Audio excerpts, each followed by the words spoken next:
2025 সালের ফাইন্যান্স অর্ডিন্যান্সে আনা হয়েছে বেশ কিছু গুরুত্বপূর্ণ পরিবর্তন।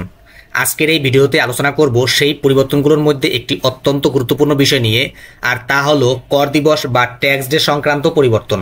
প্রথমেই দেখে নেই নামের বা টার্মের পরিবর্তন। পূর্বের আইন অনুযায়ী যেটি কর দিবস নামে অভিহিত করা হতো, বর্তমান সংশোধিত আইন অনুযায়ী সেটি রিটার্ন দাখিলের নির্দিষ্ট তারিখ হিসেবে অভিহিত করা হবে। আইনের ধারা পরিবর্তন। পূর্বে কর দিবস সংক্রান্ত আলোচনা ছিল আয়কর আইন 2023-এর 2-23 ধারা অনুযায়ী। বর্তমানে সেটি বিলুপ্ত হয়ে আয়কর আইন 2023-এর 2-80 ক দ্বারা সংযোজন হয়েছে। করদাতার শ্রেণী অনুযায়ী রিটার্ন দাখিলের তারিখ পরিবর্তন।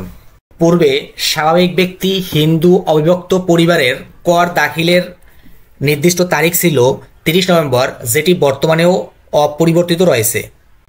পূর্বে ফার্ম, ব্যক্তিসংঘ, ট্রাস্ট, তহবিল এর আয়কর রিটার্ন দাখিলের সর্বশেষ তারিখ ছিল 30 নভেম্বর, যেটি পরিবর্তন হয়েছে পরবর্তী বছরের 15 মার্চ। যে সমস্ত কোম্পানি 30 জুনে আয়বর্ষ সমাপ্ত হতো, তাদের জন্য পূর্বে আয়কর রিটার্ন দাখিলের সর্বশেষ সময় ছিল 15 জানুয়ারি, যেটি বর্তমানে পরিবর্তন হয়েছে 15 মার্চ।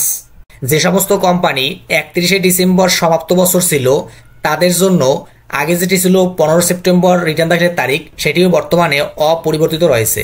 তবে কোনো স্বাভাবিক ব্যক্তি করদাতা প্রথমবারের মতো ট্যাক্স রিটার্ন দিলে তার জন্য রিটার্ন দাখিলের নির্দিষ্ট তারিখ হবে আয়বর্ষ শেষ হওয়ার পরবর্তী বছরের 30 জুন। অর্থাৎ আয়বর্ষ 2024-25 হলে তার জন্য রিটার্ন দাখিলের নির্দিষ্ট তারিখ হবে 30 জুন 2026।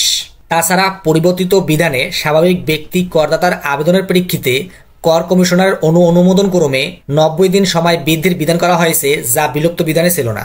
এই ছিল আজকের ট্যাক্স সম্পর্কিত আলোচনা।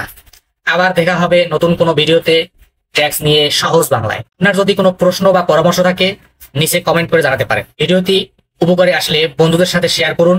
ধন্যবাদ। ট্যাক্স ক্রাফট একাডেমি, ট্যাক্সের জটিলতা নয়, সমাধান হোক সহজ বাংলা।